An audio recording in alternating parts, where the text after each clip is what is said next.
No fue un día diferente. No hubo señales en el cielo ni una corazonada que me advirtiera lo que iba a pasar.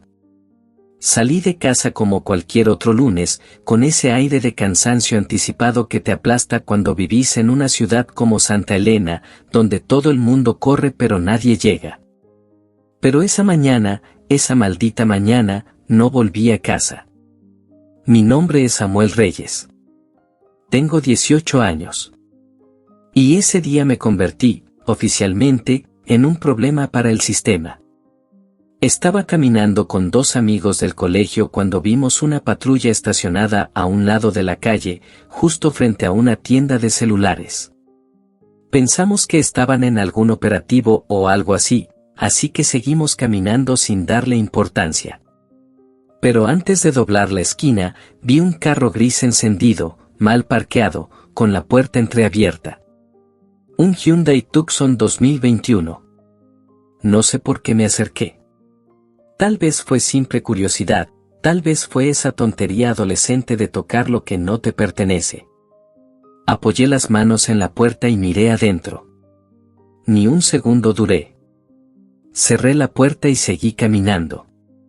40 minutos después estaba en el suelo, esposado, con una bota de policía apretándome la espalda y un montón de gente mirando como si yo fuera un delincuente de verdad.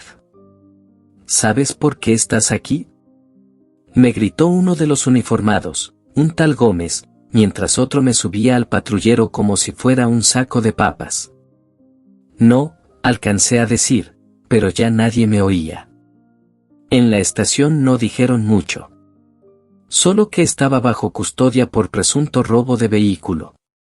¿Robo? Yo. Me reí. Fue un reflejo. Un intento torpe de demostrar que todo eso era absurdo. Pero nadie se rió conmigo. Horas después me trasladaron a una celda del centro judicial. Nadie me explicó nada. Me leyeron un papel lleno de palabras que no entendía porque lo dijeron tan rápido que apenas si respiraban entre frase y frase. Lo único que capté con claridad fue mi nombre completo, Samuel Andrés Reyes Ríos, y la frase de detención preventiva. Esa noche dormí con el uniforme de colegio arrugado, sin saber qué estaba pasando afuera. No tenía un abogado. No tenía idea de lo que vendría. Pero por dentro, algo empezaba a despertarse. No era miedo. Era rabia. Mi mamá, Clara, llegó al día siguiente. Tenía los ojos hinchados y el gesto de una mujer que ya se ha enfrentado antes al mundo. Fue abogada hace muchos años, pero tuvo que dejarlo todo para sacarnos adelante a mi hermano y a mí. Cuando la vi, me dieron ganas de llorar. No porque me diera lástima, sino porque sabía que verla ahí, en ese lugar, la estaba rompiendo por dentro.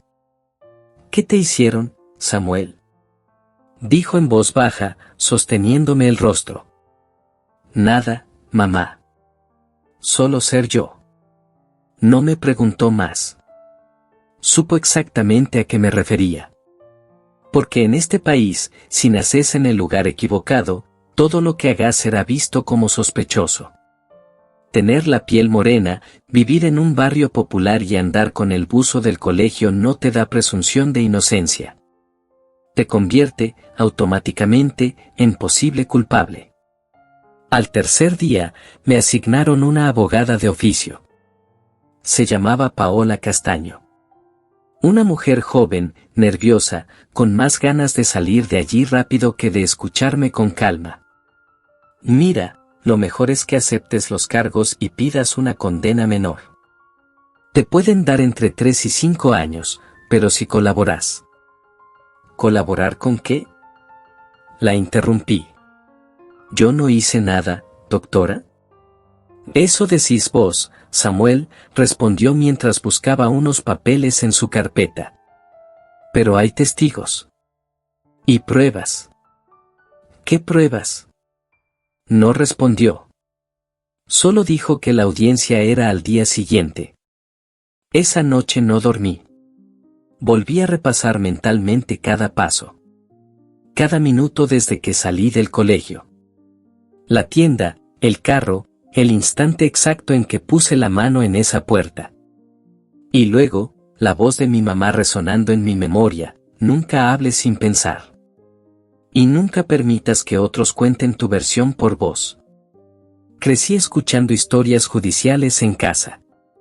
Mi mamá decía que la justicia no siempre era justa, pero que la palabra bien usada podía hacer tambalear montañas.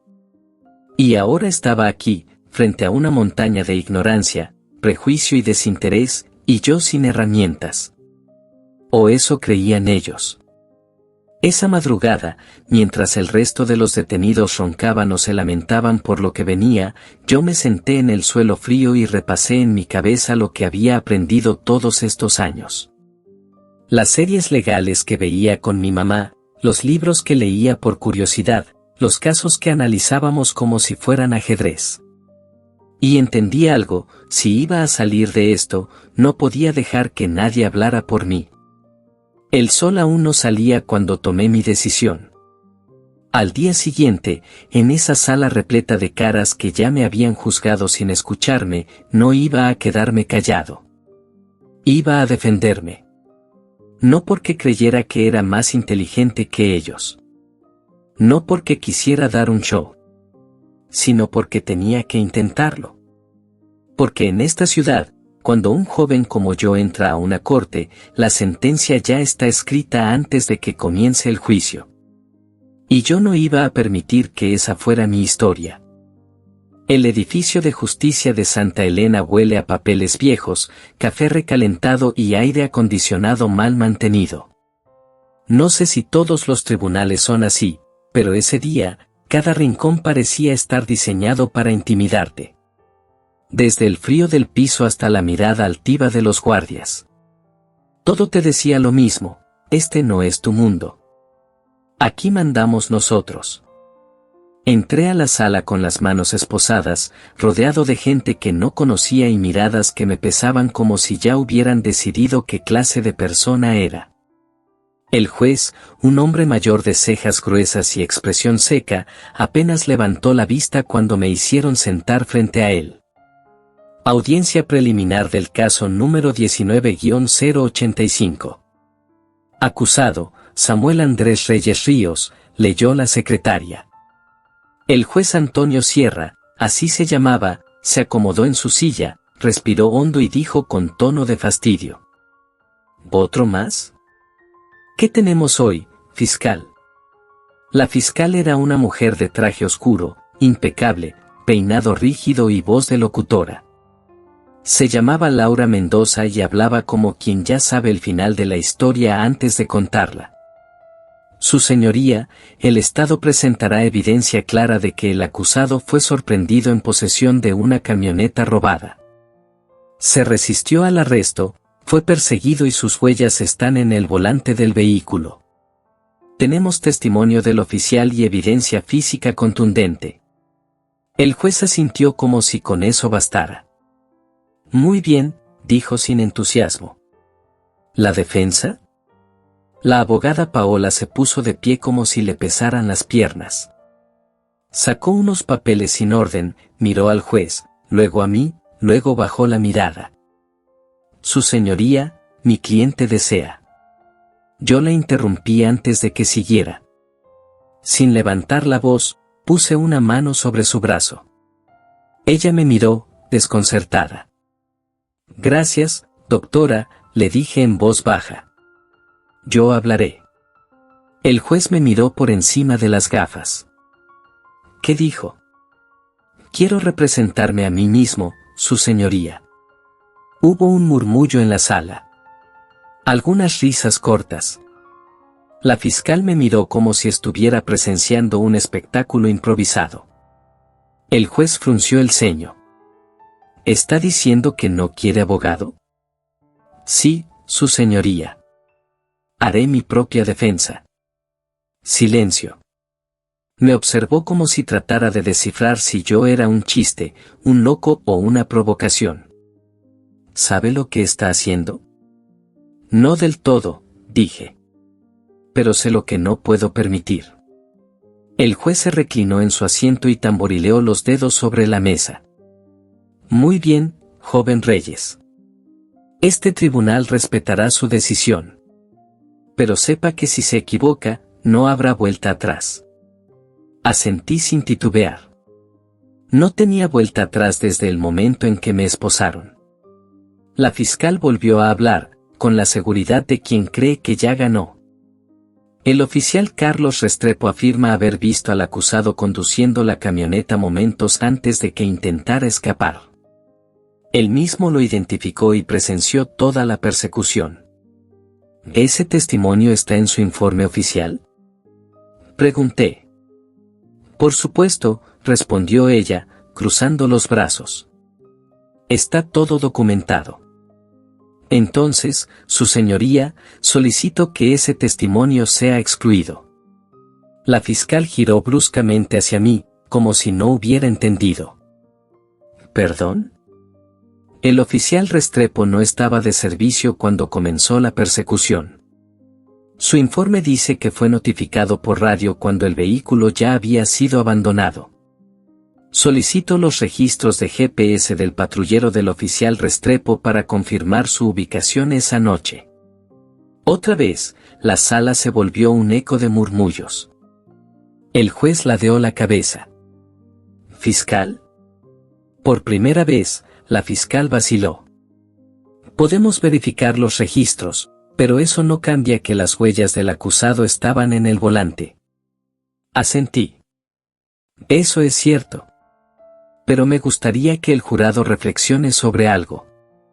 Me paré. Caminé hacia ellos. Me miraban con extrañeza, algunos con fastidio, otros con curiosidad.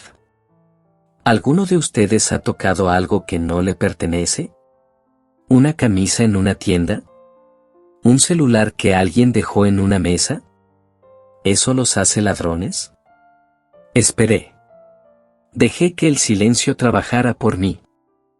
Ese carro estuvo estacionado durante horas frente a una tienda. Yo pasé por ahí, lo vi encendido, con la puerta entreabierta. Puse mi mano en la puerta. Me apoyé. Eso fue todo. No lo robé. No lo conduje. Ni siquiera sabía que estaba reportado. La fiscal resopló. Pero sus huellas están ahí. Y fue detenido cerca del lugar donde fue abandonado. Sí. Pero detenido no significa culpable. Y estar cerca no significa haber cometido el delito. Me giré hacia el juez. Además, su señoría, ¿el perito forense que procesó las huellas está presente? El juez miró a la fiscal. Ella no dijo nada. No fue convocado, respondió finalmente. Entonces el Estado está usando una prueba clave sin que yo tenga la posibilidad de cuestionarla. Sin poder verificar la cadena de custodia. Sin saber cómo se obtuvo ni si hubo errores. ¿Eso les parece justo? Me volví al jurado. Las caras ya no estaban tan seguras. No soy abogado. No tengo un título. Pero sé lo que es pelear para que alguien te escuche. Hubo un silencio largo. Ya no era el chico que tocó una puerta. Era alguien que estaba obligando a todos a escuchar una historia distinta. Una que no encajaba con lo que querían creer. Y eso, era solo el comienzo. Cuando terminé de hablar, volví a sentarme. El juez no dijo nada de inmediato. Solo se quedó mirándome, como si intentara recordar en qué momento exacto aquel caso se le había salido de las manos.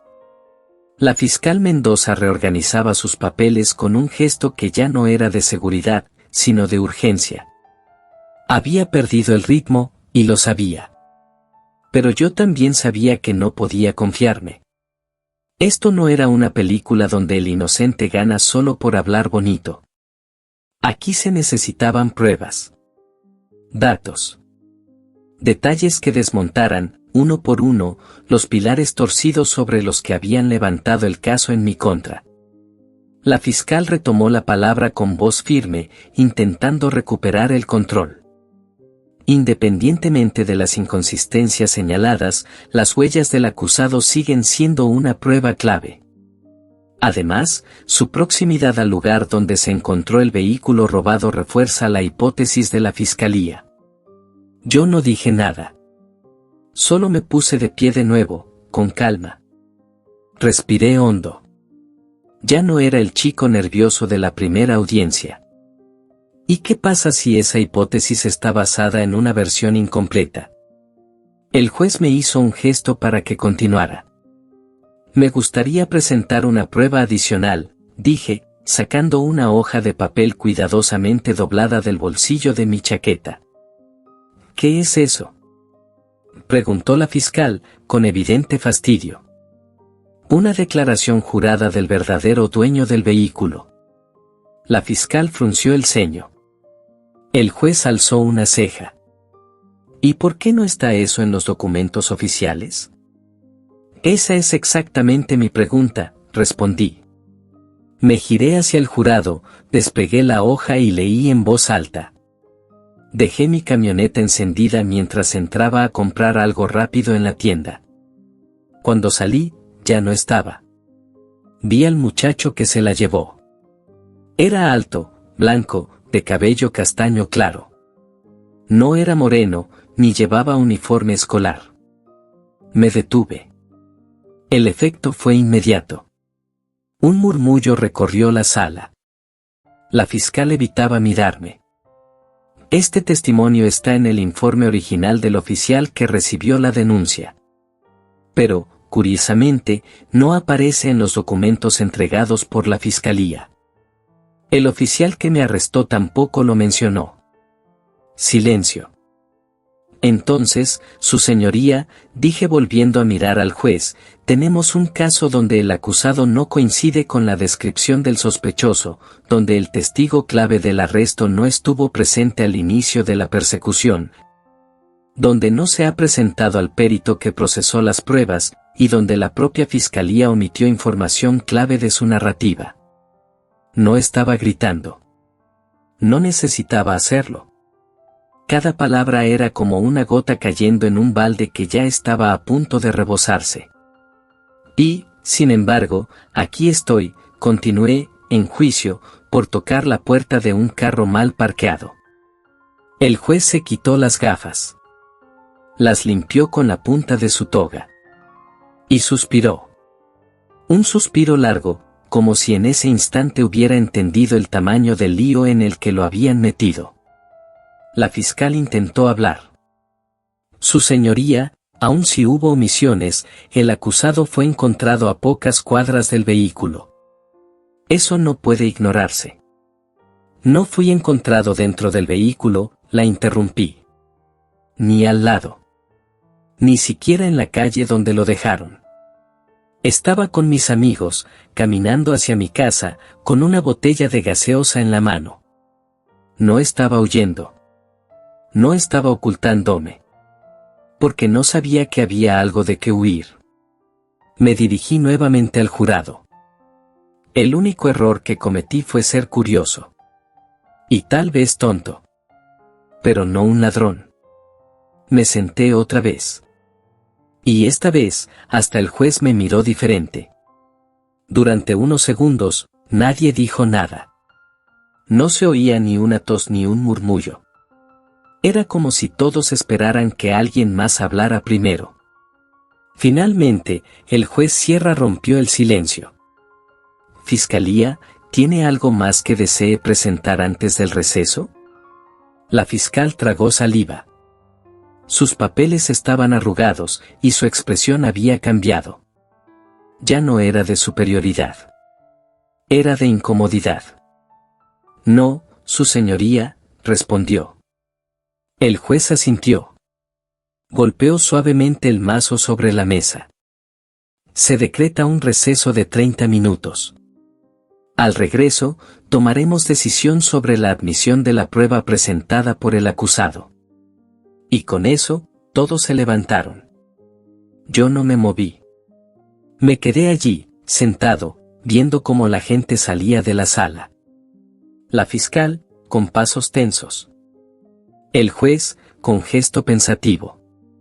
El jurado, murmurando entre ellos. Mi mamá, desde la primera fila, me sostenía la mirada. No sonreía. No lloraba. Solo me miraba con una mezcla de orgullo y miedo. Yo ya había encontrado la grieta. Y ahora, iba a seguir empujando hasta que se abriera por completo. Cuando regresamos del receso, algo en el ambiente había cambiado. Ya no era solo yo contra todos. El jurado ya no me miraba con desconfianza, y el juez parecía más presente que en toda la primera mitad del juicio. Incluso la fiscal Laura Mendoza, aunque aún firme, ya no tenía esa postura de superioridad que traía desde el primer día. Yo respiraba con más calma. Pero también sabía que aún no estaba ganado. Tenía que seguir, con cabeza fría, paso por paso. No bastaba con sembrar duda. Tenía que desmontar cada pieza de su acusación hasta que no quedara nada más que un silencio incómodo. El juez Sierra retomó la audiencia golpeando una vez el mazo. Se admite la declaración jurada del señor Mauricio Ríos, propietario del vehículo. Pese a que fue omitida por la Fiscalía, esta Corte considera que es relevante y debe ser escuchada. Hizo una pausa. Proceda, fiscal. Laura Mendoza se puso de pie, menos segura que antes. Gracias, su señoría. A pesar de la nueva evidencia, seguimos sosteniendo que el acusado estuvo en posesión del vehículo robado y que sus huellas son una prueba directa de contacto con el crimen. ¿Puedo intervenir?, pregunté con tono sereno. Adelante, señor Reyes, respondió el juez. La fiscal habla de posesión, pero en ningún momento se me encontró dentro del carro. Ni se me vio conduciendo. ¿A qué llaman posesión? ¿A haber tocado una puerta? Ella resopló, incómoda. Sus huellas estaban en el volante. Correcto. ¿Pero puede probarse cómo y cuándo llegaron ahí? Eso lo determinará la interpretación del perito, replicó. Entonces aproveché el momento. ¿Y dónde está el perito, su señoría? El juez volvió a girarse hacia la fiscal. ¿Fue convocado? Ella bajó la mirada un segundo. Ese segundo fue todo. No, su señoría. No se consideró necesario. ¿Entonces quieren condenarme con pruebas que no pueden defender? El juez se llevó los dedos al puente de la nariz. Se le notaba el fastidio. Fiscal, ¿puede explicar por qué no se trajo al analista forense? Creímos que su testimonio era redundante, dado que el informe ya había sido aceptado como evidencia documental, respondió ella con tono técnico. Yo aproveché la grieta. Pero si no puedo interrogar al perito, ¿cómo se garantiza mi derecho a la defensa? ¿Cómo puedo cuestionar el procedimiento, la cadena de custodia, o la posibilidad de errores en el análisis? Me volví hacia el jurado, más firme que nunca. Una huella no es una condena. Una huella puede ser una coincidencia, una circunstancia, un error. La diferencia entre justicia y condena injusta es el derecho a cuestionar cada prueba. Y eso no me lo están dando. Miré al juez. ¿Eso es justicia? Silencio. Y entonces, algo más ocurrió. La fiscal intentó una última maniobra. Su señoría, quisiera llamar al oficial Carlos Restrepo para reafirmar su testimonio. El juez asintió, cansado. El oficial entró, con su uniforme pulcro y su andar autoritario. Subió al estrado con cara de yo salvo esto. La fiscal fue directa. ¿Reconoce usted al acusado? Sí, claro. Él fue quien estaba cerca del vehículo. Lo vi en la calle 14, justo al lado de la camioneta. ¿Qué estaba haciendo? Parecía intentar abrir la puerta. Cuando se dio cuenta que lo estábamos observando, comenzó a caminar rápido. Luego corrió. Yo no me inmuté. ¿En qué momento lo vio usted, oficial? Pregunté cuando me autorizaron interrogarlo. ¿A qué hora? Cerca de las 5:30 de la tarde. ¿Y a qué hora comenzó la persecución? 5:45. Saqué otro documento. ¿Puede explicar entonces por qué su bitácora de patrullaje indica que usted estaba a 8 kilómetros de la zona a esa hora? La fiscal se levantó de inmediato. Objeción. Denegada, dijo el juez. El oficial no supo qué decir. Es posible que haya un error. O es posible, lo interrumpí, que usted no me haya visto como afirma. Que haya armado una versión de lo ocurrido para justificar una detención sin fundamento. Ese fue el golpe final. El juez volvió a frotarse la cara. Era evidente que todo se le venía abajo. ¿Algo más que quiera añadir, señor Reyes? Asentí. Me puse de pie una última vez ese día. Caminé lentamente hacia el jurado. Mis manos ya no temblaban. Mis palabras tampoco. No tengo un diploma. No he pisado una facultad de derecho. Pero mi mamá me enseñó algo desde niño, que uno no debe quedarse callado cuando sabe que algo no está bien. Esta sala me ha llamado insolente, atrevido, ignorante. Tal vez lo soy. Pero si un muchacho de 18 años puede desmontar este caso con documentos públicos y sentido común, entonces el problema no soy yo. Es el sistema. Miré al juez. Y ese sistema, su señoría, necesita empezar a escucharnos. Me senté. Y esperé. Aquel día no terminó con un aplauso ni con un veredicto dramático. El juez simplemente anunció que necesitaba tiempo para revisar todo lo expuesto. Que era un caso particular. Y suspendió la audiencia por 24 horas. 24 horas. Una eternidad para alguien que ha pasado los últimos días acusado de algo que no hizo, encerrado, con la cabeza llena de miedo, rabia y esa sensación amarga de saberse juzgado antes de abrir la boca. Me devolvieron a la celda. Esta vez no estaba tan fría, pero tal vez era yo el que ya no sentía igual. Me acosté en la banca de cemento, cerré los ojos y pensé en todo lo que había dicho. Todo lo que había logrado sacar a la luz. Pero también en lo que podía salir mal. Porque una cosa es tener razón, y otra muy distinta es que te la reconozcan. Lo que me tenía allí no era solo una acusación. Era algo más profundo. Más difícil de combatir. Era una costumbre. Un sistema que había aprendido a moverse por inercia. A señalar sin preguntar. A condenar sin entender. Lo vi desde el primer momento en que entré a la sala. Las caras. Las expresiones. Los gestos de desconfianza. No eran solo por lo que supuestamente había hecho. Eran por lo que soy. Por mi cara. Por mi ropa. Por mi edad. Por mi barrio. Y eso, no se desmonta solo con argumentos.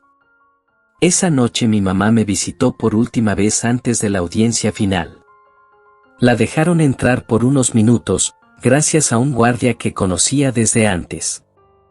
Entró con la mirada cargada, como si llevara semanas sin dormir.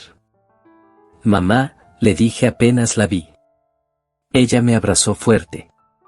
No como una despedida, sino como si quisiera fundirse conmigo, protegerme de todo. Samuel, vos no sabes lo orgullosa que estoy. Pero aún no se ha terminado. No importa cómo termine, me interrumpió.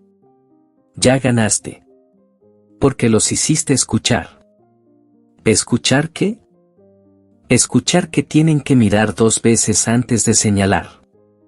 Escuchar que los nombres no se escriben con tinta judicial, sino con historia. Vos estás contando la tuya, y eso ya es valiente. Me quedé callado. Cuando eras niño, siguió, no te callabas nunca. Preguntabas todo. Te cuestionabas todo. A veces me sacabas la piedra, pero ahora entiendo que siempre estuviste preparándote para esto. No estaba preparado para que me juzgaran sin conocerme. Ninguno lo está. Pero vos no te arrodillaste. Nos abrazamos en silencio. Cuando se fue, me senté en la banca otra vez. Ya no había miedo. Solo una decisión firme: si ese juez iba a mirar mi expediente, iba a saber quién era. No por lo que decía el papel, sino por lo que había mostrado en esa sala. La mañana siguiente llegó rápido.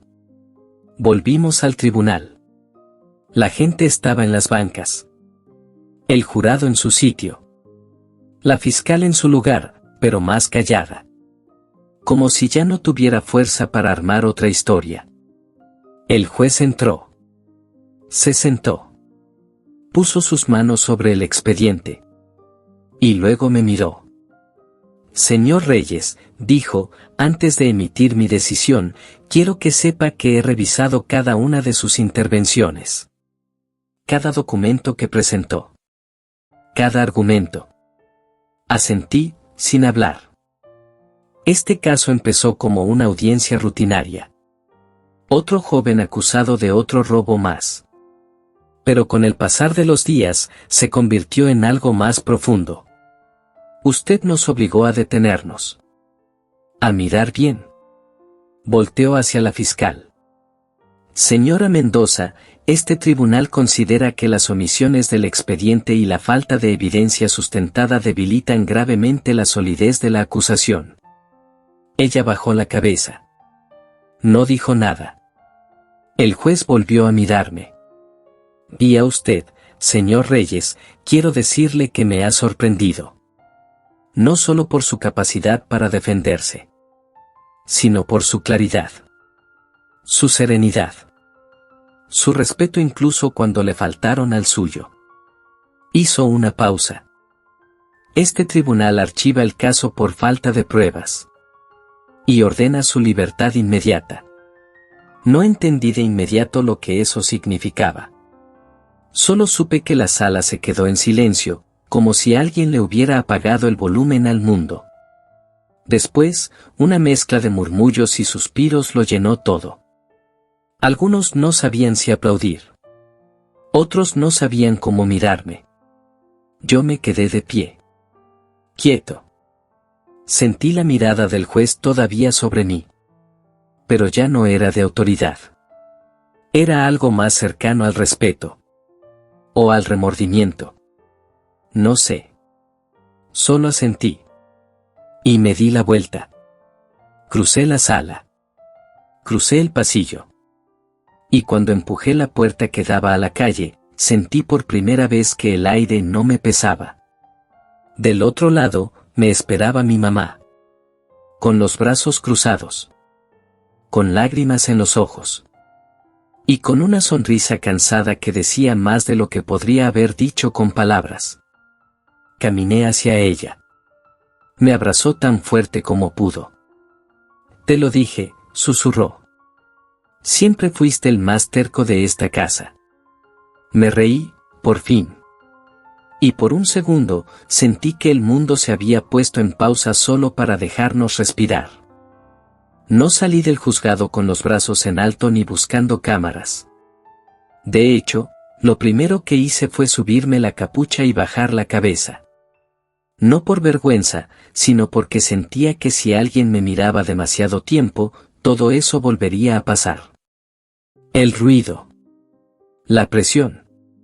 La duda. Pero lo que no esperaba, era que la calle ya me estaba esperando. Periodistas. Cámaras. Micrófonos. Voces. Flashazos. Preguntas que se cruzaban, una encima de la otra. ¿Cómo se siente haber desmontado el caso? ¿Sabías que ibas a ganar? ¿Qué sigue ahora para vos? ¿Vas a demandar al Estado? Me quedé mudo. Porque la verdad, yo no pensaba en eso. No había ganado nada. Solo había recuperado lo que nunca me debieron quitar, mi nombre. Miré a mi mamá, que me protegía con su brazo como si siguiera teniendo 5 años. Ella no dijo nada. Solo me hizo un gesto con la cabeza, como diciéndome tranquilo, ya pasó. Caminamos juntos hasta la esquina. Ahí estaba esperándonos el viejo carro de un vecino que nos hizo el favor de recogernos. Pero antes de subir, vi algo que me detuvo. Del otro lado de la calle, apoyado en un poste, estaba el juez Sierra. Sin toga. Sin mazo. Sin secretarios. Solo un hombre con cara de cansancio y ojos llenos de preguntas. Nos cruzamos la mirada. Él asintió, apenas. Como si por fin entendiera lo que yo había intentado decir todo el tiempo. No fue una disculpa. No fue un reconocimiento. Fue algo más raro, más crudo, humanidad. Subí al carro. Cerré la puerta. Y por primera vez en días, me permití respirar hondo sin sentir que me iba a desmoronar. Esa noche no dormí. Pero ya no era por miedo. Era porque algo se me movía por dentro, algo que no quería dejarme tranquilo. Volví a repasar todo. Cada palabra. Cada silencio. Cada mirada. Me di cuenta de que si yo no hubiera hablado, si no hubiera dicho yo me represento, hoy estaría en otro lugar. Tal vez con una condena injusta encima. Tal vez siendo una estadística más. Y eso me dolía. Porque si yo, que tuve a mi mamá, que escuché de leyes desde pequeño, que pude leer, entender y buscar documentos, estuve a punto de ser tragado por el sistema, ¿cuántos no habrán tenido esa suerte? ¿Cuántos Samuel hay en este país, que no saben cómo defenderse, que no tienen una voz, que son juzgados por su acento, por su piel, por sus amigos, por su barrio? Entendí que ese juicio nunca fue solo mío. Entendí que lo que hice no fue solo por mí. Y entonces lo decidí. No quiero venganza. No quiero fama. No quiero salir en las noticias. Quiero estudiar derecho.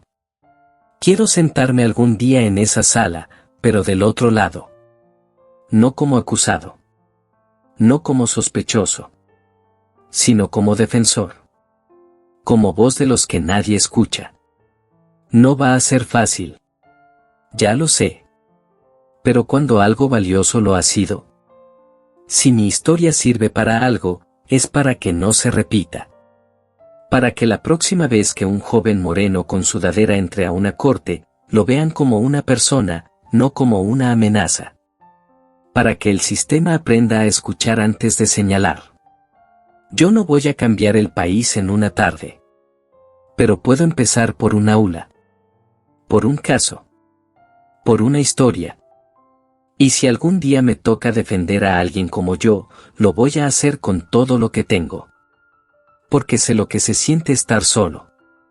Y sé lo que se siente tener a alguien que, por fin, cree en vos. Por eso hablé. Por eso lo volvería a hacer. Y por eso, ese día, fue el día en que entendí que no nací para quedarme callado.